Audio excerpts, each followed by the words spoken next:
Hello everyone, welcome to this amazing platform of our channel पनेशावर competitive examinations and I am Piyush. तो अभी आपका Indian air force से जो आपकी एफकेट की एंट्री होती है उसकी नोटिफिकेशन आ चुकी है। यहाँ पर हम बात करने वाले हैं आपकी क्या एलिजिबिलिटी होने वाली है, यहाँ पे क्या आपकी इंपॉर्टेंट डेट्स हैं, कब आपका एग्जामिनेशन होने वाला है। इसके अलावा जो भी आपकी इंपॉर्टेंट बातें हैं लाइक आपका सिलेबस क्या होगा, कितनी वैकेंसीज वगैरह हैं, सारी की सारी बातें यहाँ पे हम डिस्कस करेंगे। इसके अलावा अगर आपको कोई इसके एक्सेप्ट आपको कोई डाउट आता है तो नीचे आप कमेंट सेक्शन में अपना डाउट डाल सकते हो, ठीक है।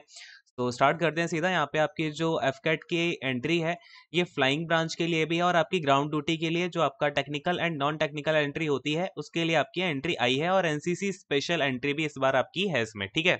और जो कोर्सेस हैं वो आपके जनवरी 2022 से कमेंस होंगे, और जो ऑनलाइन एप्लीकेशन है आपकी 1 दिसंबर यानी कि आज से स्टार्ट हो चुकी है, और ये 30 दिसंबर यानी कि आपकी 30 दिसंबर तक चलेगी, ठीक है। और ये आपकी वेबसाइट दे रखी है, यहाँ पर जाके आप करियर के ऑप्शन पे जाकर के आप इसको फिल कर सकते हो फॉर्म को। नाउ अगर मैं आपसे एग्जामिनेशन की बात करूं तो आपका 20 फरवरी से लेकर के 21 फरवरी तक ये आपका एग्जामिनेशन चलेगा। इसके बाद अगर हम बात करें यहाँ पे आपका इसमें फ्लाइंग का भी एग्जामिनेशन होगा, ग्राउंड ड्यूटी का भी होगा, टेक्निकल और नॉन टेक्निकल दोनों एंट्री के लिए, और इसमें आपके फॉर्म मेन के लिए भी अवेलेबल है और वुमेन के लिए भी अवेलेबल है। नाउ एक बार हम वैकेंसीज की बात करते हैं, कितने आपकी वैकेंसीज वगैरह हैं।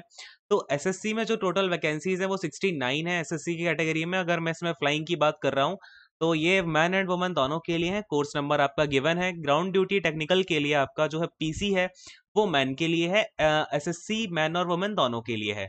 ऑल राइट, तो यहाँ पर अगर मैं आपसे एल की बात करूँ इसमें पीसी की 27, एसएससी की 40 वैकेंसी है।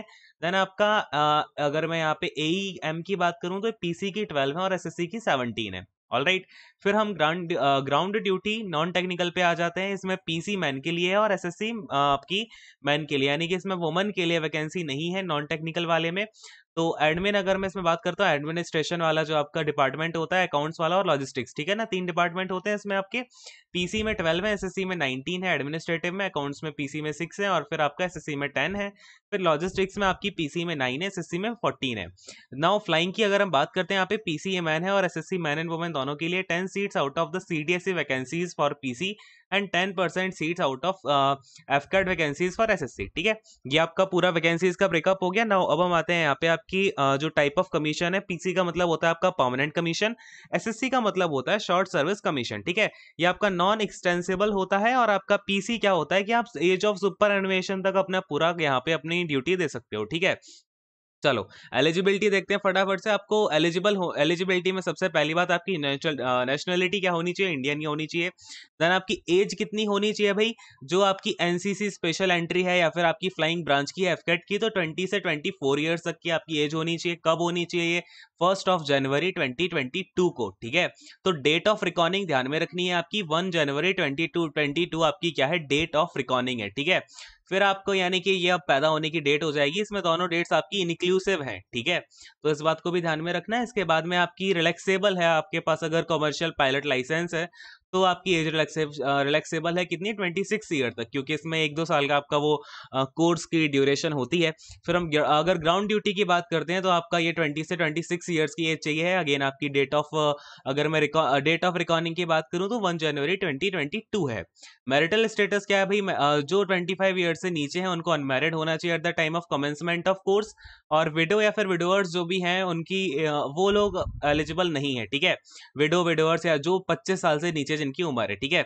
तो ये सारी की सारी बातें आपकी जो भी ऑलवेज आपकी सेम ही रहती हैं, इसमें कुछ ज्यादा दिक्कत वाली बात है नहीं, ठीक है। तो अब यहाँ पर आते हैं हम एजुकेशनल क्वालिफिकेशन में। फ्लाइंग के लिए आपको क्या चाहिए है भाई, मिनिमम 50% मार्क्स आपके मैथ और फिजिक्स में चाहिए 10+2 लेवल पे, and graduation with minimum 3 years degree course in any discipline from a recognised university with a minimum of 60% marks, ठीक है। और या आप अगर आपने बीटेक करी है 40-60% के साथ में तब भी आप अप्लाई कर सकते हो, या फिर अगर आपने सेक्शन ए और बी एग्जामिनेशन आपने क्वालिफाई किया हुआ है एरोनॉटिकल सोसाइटी ऑफ इंडिया का और उसमें 60% है, तब भी आप इसमें अप्लाई कर सकते हो। ग्राउंड ड्यूटी टेक्निकल की बात करें तो आपका जो एरोनॉटिकल इंजीनियर एल है उसमें आपका ये देखो भाई, यहाँ पे आपको इंजीनियरिंग इन गिवन ब्रांचेस से आपकी इंजीनियरिंग होनी चाहिए। यहाँ पे आप फटाफट से देख लो, स्क्रीनशॉट ले लो या फिर आप एक बार इसको अच्छे से देख लो, ठीक है।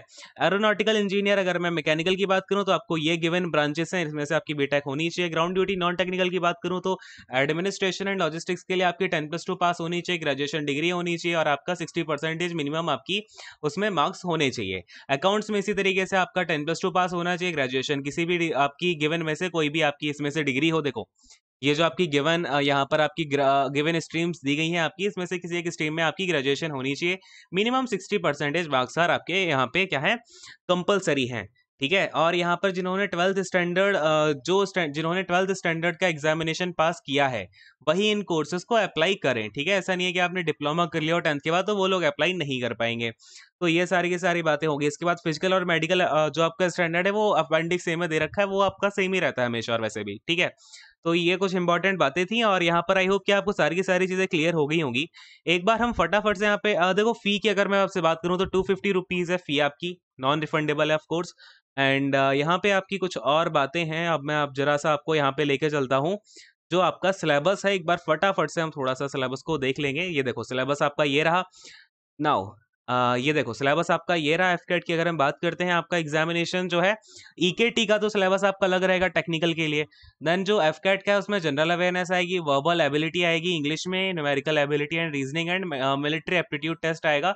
2 घंटे का आपका एग्जाम, 2 आवर्स का होगा। नंबर ऑफ क्वेश्चन 100 रहेंगे, मैक्सिमम मार्क्स आपके 300 होंगे। देन जो ईकेटी का एग्जाम है यानी टेक्निकल वाला, उसमें 45 मिनट का आपका ड्यूरेशन होगी, उसमें आपके 50 क्वेश्चन होंगे 150 मार्क्स के। देखो उसमें मैकेनिकल कंप्यूटर साइंस आपका जो भी आपकी टेक्निकल ब्रांच है उसके अकॉर्डिंगली आएगा। अब देखो फटाफट से यहाँ पे मार्किंग स्कीम अगर मैं बात करूँ आपसे, यहाँ पे आपके क्या होगा भाई, 1 मार्क विल बी डिडक्टेड, यानी कि आपका 1/3 यहाँ पे आपकी निगेटिव मार्किंग होगी, क्योंकि एक क्वेश्चन 3 नंबर का है। सिलेबस देख लो, इंग्लिश का आपका comprehension, error detection, sentence completion, filling of one words and and two, testing of vocabulary, idiom and phrases वगैरह आएंगे। जनरल अवेयरनेस में आपका history, geography, civics, politics, current affairs, environment, basic science, defence, art, culture, sports वगैरह आएगा। Numerical ability में आपका basic numerical ability आएगी, decimal, time and work, average, profit loss, percentage, ratio, ऐसा ही, और फिर आपका टाइम एंड डिस्टेंस, राइट। और रीजनिंग और मिलिट्री एप्टीट्यूड टेस्ट में आपका वर्बल स्किल्स और स्पेशल एबिलिटी देखी जाएगी। ठीक है, जो स्टैंडर्ड है वो मैट्रिकुलेशन लेवल का होगा, और जो आपका अदर सब्जेक्ट का है न्यूमेरिकल एबिलिटी आपकी 10th लेवल तक की होगी, यानी और जो अदर सब्जेक्ट है आपके ग्रेजुएशन लेवल के आएंगे। ठीक है, प्रैक्टिस टेस्ट आप जहाँ यहाँ पर जाकर के दे सकते हैं, गिवन आपको साइट्स दे रखी हैं, और नोटिफिकेशन की लिंक मैं या तो डिस्क्रिप्शन में डलवा दूंगा या टेलीग्राम चैनल पर डलवा दूंगा, वहां से आके आप ज्वाइन कर लेना, सो आपको नोटिफिकेशन मिली जाएगी। नहीं तो आप नोटिफिकेशन तो डाउनलोड कर ही सकते हो। ठीक है, ये एग्जाम सेंटर की लोकेशंस है, इनको भी आप देख लो अच्छे से। यहाँ पे आप एक स्क्रीनशॉट ले लेना और पढ़ लेना इन सबको अच्छे से कि आपको कौन से अपने पास वाले सेंटर में अप्लाई करना है। ठीक है, तो यहीं पर अब सेशन को एंड करता हूँ। आई होप कि आपको सारी की सारी बातें समझ में आ गई होंगी और सब कुछ क्लियर भी हो गया होगा। इसके अलावा कुछ आपको डाउट आता है इन सभी चीजों में, तो आप नीचे कमेंट करके अपना डाउट मुझसे पूछ सकते हो, मैं वहां पर आपका रिप्लाई जरूर कर दूंगा। ठीक है, अगर कुछ इश्यू आता है तो मैं आपको एक छोटी सी वीडियो बाद में ही बना दूंगा। ऑलराइट, तो ये सारी की सारी चीजें हैं, तो फटाफट से आप इसका फॉर्म वगैरह अप्लाई कर देना। तो thank you so much, God bless you all, take care, bye bye.